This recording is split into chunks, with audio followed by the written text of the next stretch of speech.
Hey guys, my name's Steve, it's the Heroine's Corner. Welcome back to my channel, and today I'm going to be talking about Memphis and why you guys should definitely read it.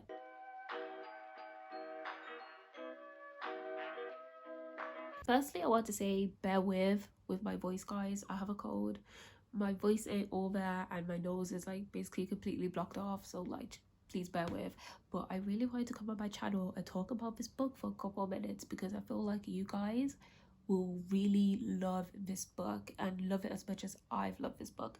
So let's talk about Memphis. Even though it's called Memphis and this book is definitely a love letter to the spirit of Memphis, the book centers around a family, a black family in Memphis, and the female members of this family. So we follow 4 different members. We follow Hazel, Miriam, August, and Joan, and we're basically following their lives just from like Joan's perspective.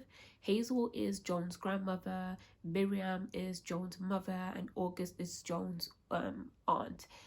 So you have these female members of a family, and basically Memphis is going to each one of these members and just giving us like kind of like a snapshot of their lives, almost of their like darkest moments, but also of their triumphs and their strengths.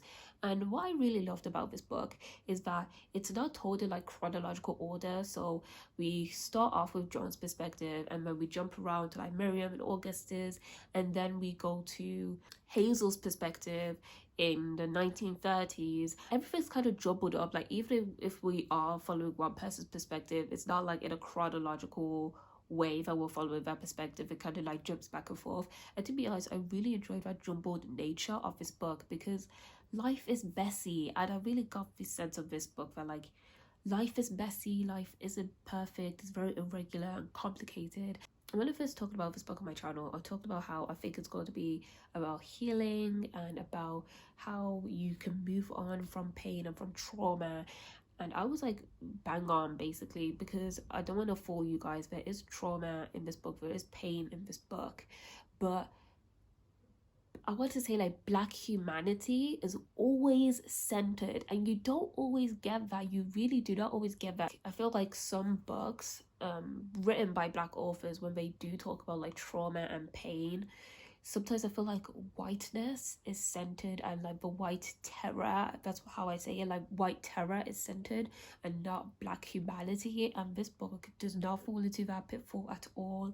This book is all about black humanity. It's about all the different shades of blackness and what we go through and just a spectrum of emotions. And I really loved and appreciated the 4 different perspectives. Like guys, again, you don't always get that in a book where there's like different perspectives. Sometimes you like a perspective more than others, but like this book, I really enjoyed what each perspective was bringing to the novel. I think like particularly Hazel and Miriam's perspective, they really showed us like the extremes. Like we get the lovely joy romantic elements, and then we also get like the tragedy, the misery, the pain, and it's just done so well that like not one extreme is like overbearing. It's not like you're just reading trauma, and it's not like you're just reading romance. You're just reading a life story. And also August and John's perspectives, I loved how complex these women were, and like what they're trying to go through, and all these different things. It was just so electric. Like I really felt like these characters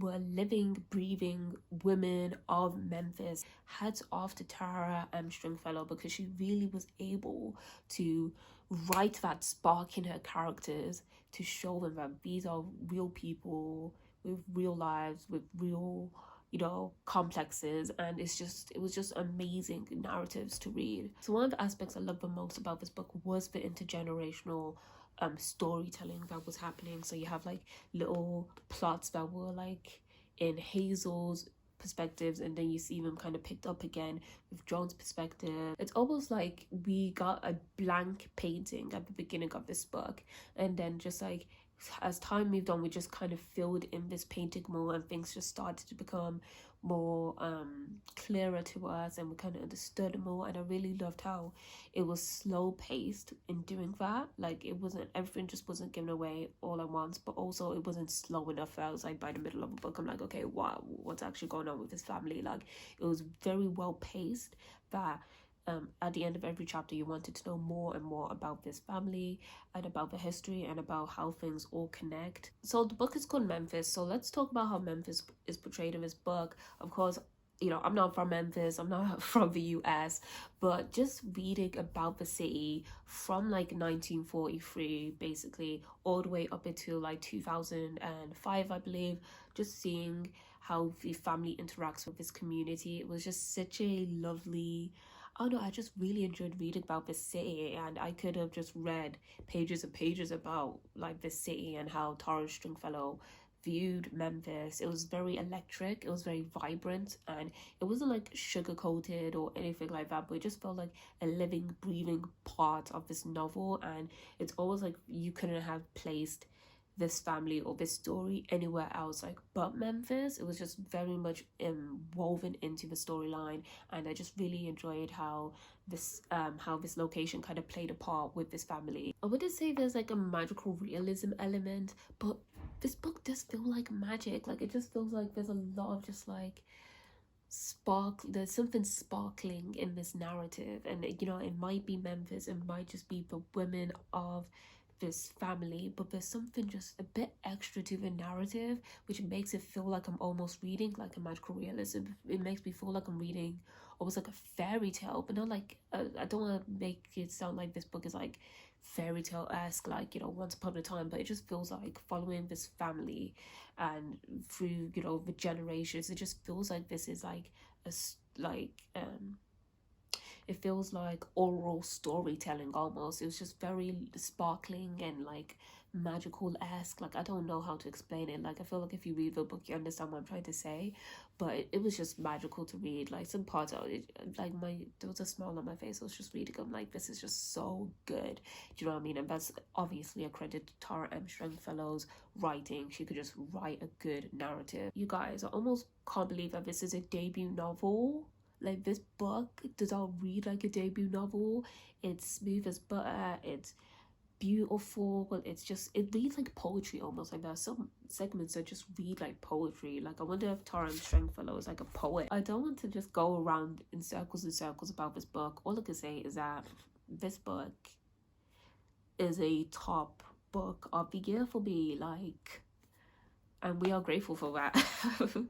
It's so good to read a book and you just know like this is amazing. Like, and that was this book. Like you just knew, wow, you're getting yourself into something good. And I will say again that this really does feel like a tale, a soulful tale about Black women living in Memphis. It was just beautiful, it was stunning. But yeah, that was Memphis by Tara M.stringfellow, guys.